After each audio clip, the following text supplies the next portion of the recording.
Good morning. Thanks for joining me. I'm going to talk today about lessons in earthquake nucleation drawn from subduction zones and ice streams. After I submitted this title, I realized I really probably should have called this Earthquake Precursors in the 21st Century. Not only is it a cooler title, but well, you'll see. I think it might be more applicable for what I want to talk about.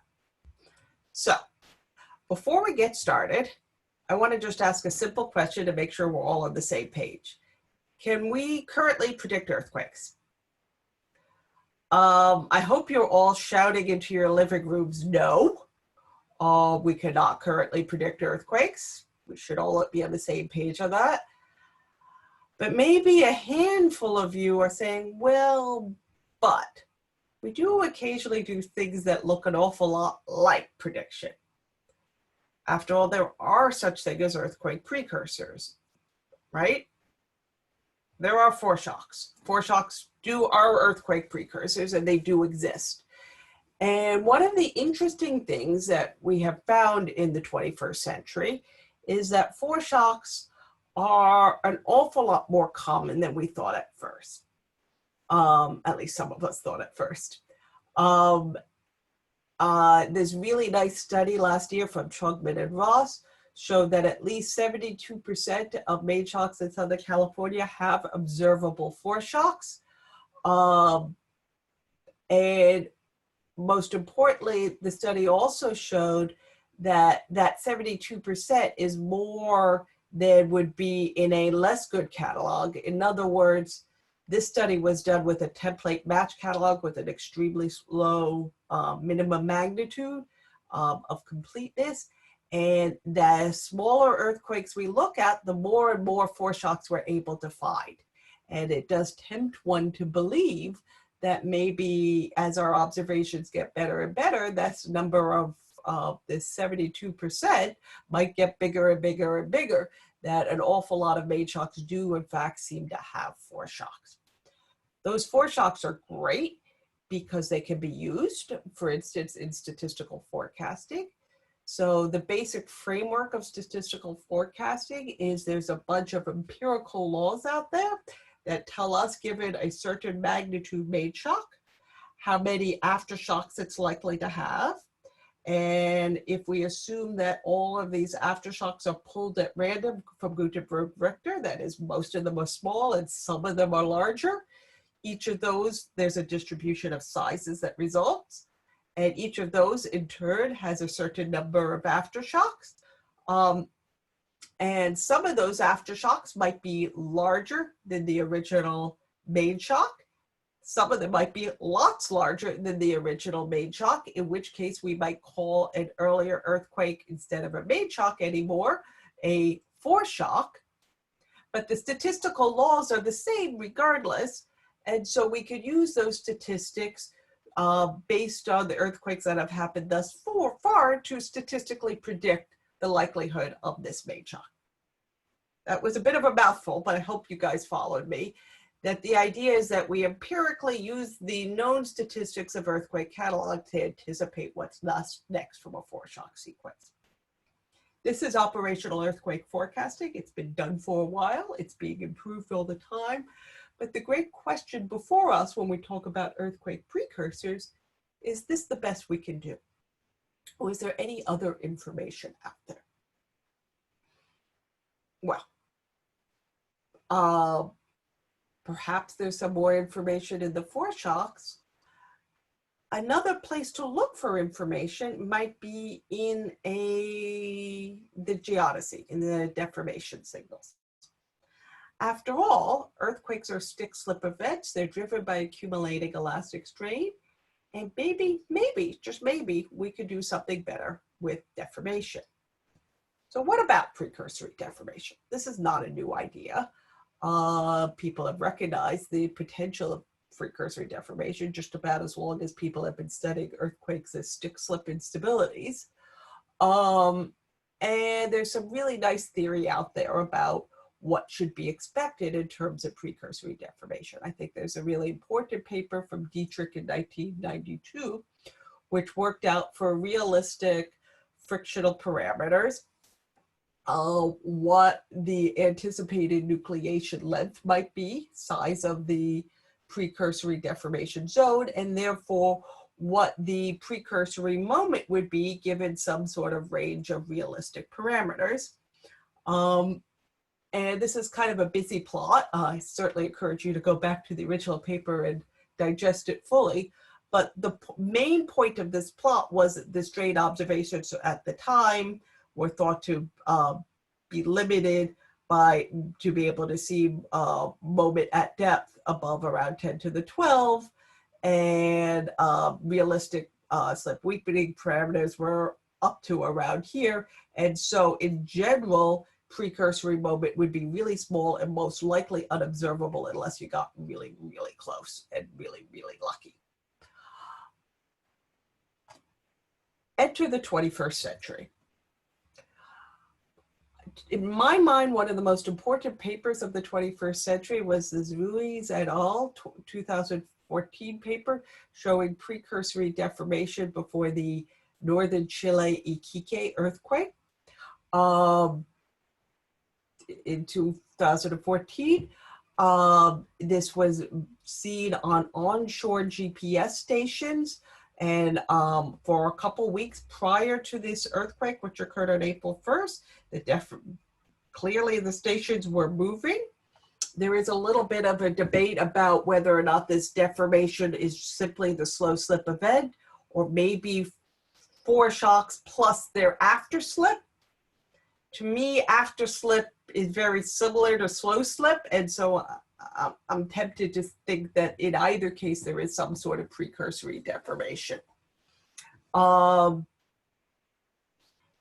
So how'd this work? I mean, how come this was able to be seen where Dietrich told us we couldn't see it?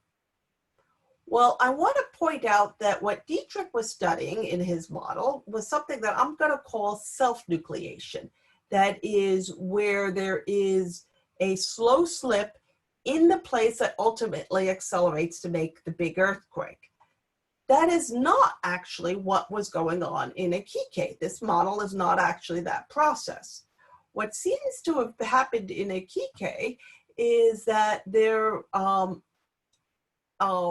at least the foreshocks were migrating, moving along the trench to the region where ultimately was this earthquake, in this particular publication at 8.1.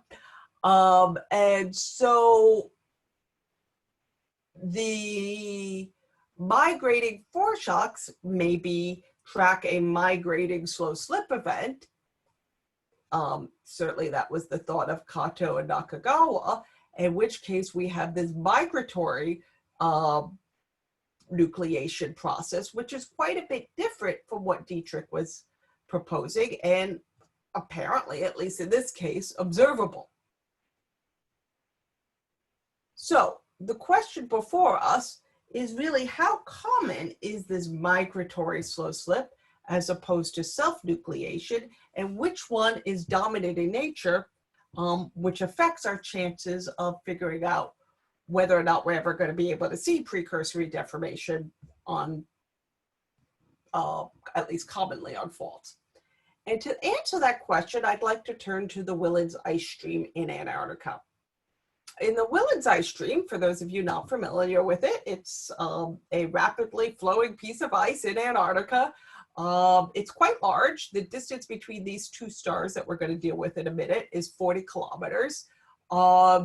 And every day it has a more rapid motion, a frictional instability on its base, which moves something like half a meter. And so over this distance of over 40 kilometers, if you add up the area and the slip, it's something like a magnitude 7 earthquake more or less every day. And it's often twice a day. And it's a great system because it is a natural stick slip event that happens repeatedly. And the ice sheet's only about 800 meters thick. So you can place instruments on the ice sheet and get much closer to the fault plane than one normally can. And there's something really well worth noting here. These slip events appear to have precursors. Here's a slip event that goes on this blue dots are this station near the middle of the ice stream. These orange dots are near the grounding line. This is where the ice, the gray is the ice, and where it floats off into the ocean. And the displacement of a slip event, this particular slip event, starts on the orange one somewhat slowly, but only gets rapid on the blue one. And in fact, the event as normally defined really starts in this central area with a precursor slow slip beginning 40 kilometers away here in the orange area. So slow slip starts by the grounding line in the orange area, and the earthquake starts in the blue area. This is migratory nucleation. And in fact, we can somewhat fill in some of these stations on certain seasons and watch it go across. Sometimes the other scenario happens where we have a central, the central area starting slowly, but the rapid slip, at the bottom panel here is velocity, starts on the grounding line. So it starts slowly here in the middle and accelerates at the grounding line. This again is migratory nucleation. In fact, if we look at the statistics, this is kind of a busy data table that Grace Barczyk put together, who is the first author on this work. But what you can see she has found is that 61% of the recorded slip events have that she studied had evidence of migratory nucleation. Slow slip starting one place 40 kilometers away from where rapid slip starts. A handful of events, only 3%, had positive evidence of non-migratory nucleation, that is self-nucleation, and the rest of the events are actually kind of ambiguous. These are really, for the most part, fairly small events where the data gets quite noisy. So the conclusion here is that migratory is dominant on at least the Whillans ice stream. Migratory nucleation is dominant on this large-scale natural stick-slip system that, to me at least, looks an awful lot like a fault. Why is that? Well, to a large extent, I'm going to leave this to Greg McClaskey, who's talking next, to explain to you, but let me just at least wave my hands at a cartoon. At least in my mind, it is possible that we get migratory nucleation when we get a heterogeneous system. If we have some high normal stress in some areas and low normal stress in other areas, we'll have some regions which are strong and all else being equal, say the coefficient of friction being equal, and accumulating an awful lot of strain energy, while other areas are weak, but accumulating somewhat less strain energy. All else being equal, slip will begin where the frictional stress threshold, that is normal stress times coefficient of friction, is low, that is in the weak areas, and will propagate slowly because there's not a lot of strain energy available until it reaches the higher strain energy areas. I'm somewhat implicitly assuming a complete stress drop here for the sake of simplicity, and we can discuss the physics more clearly later. But and those, when it hits a place with a high strain energy, which can completely release, perhaps it can accelerate. So this is a cartoon. And it's, there are many people who are attending this meeting who have worked more complete models out thinking about heterogeneity. But what I want to point out here is that heterogeneity could, under certain circumstances, lead one to expect migratory slip. So it's physically possible that in natural systems, which are always heterogeneous, migratory slip is predominant. So where does that leave us? what have I said to you? I said to you that foreshocks provide a statistical forecast tool. That's kind of the state of the art today. And it's an open question if they have more information than a cascade. Precursory deformation may be observed. This is one of the exciting things in the 21st century. I said before the Iquique earthquake, there are similar observations as well before the Tohoku earthquake in 2011. And they are consistent with migratory precursors, not self-nucleation. And I'm emphasizing this because it really requires a different theoretical framework than the classical framework that had previously dismissed the concept of precursory deformation as an observable and useful precursor. Migratory precursors are common on at least one large-scale natural stick slip system, that is the Willard's ice stream. And I think there's sort of reason to speculate that perhaps they might be expected more generally in large-scale natural systems that are always heterogeneous. And maybe, just maybe, we're entering a place in the 21st century where we can really start to study earthquake precursors. I will stop there and thank you very much.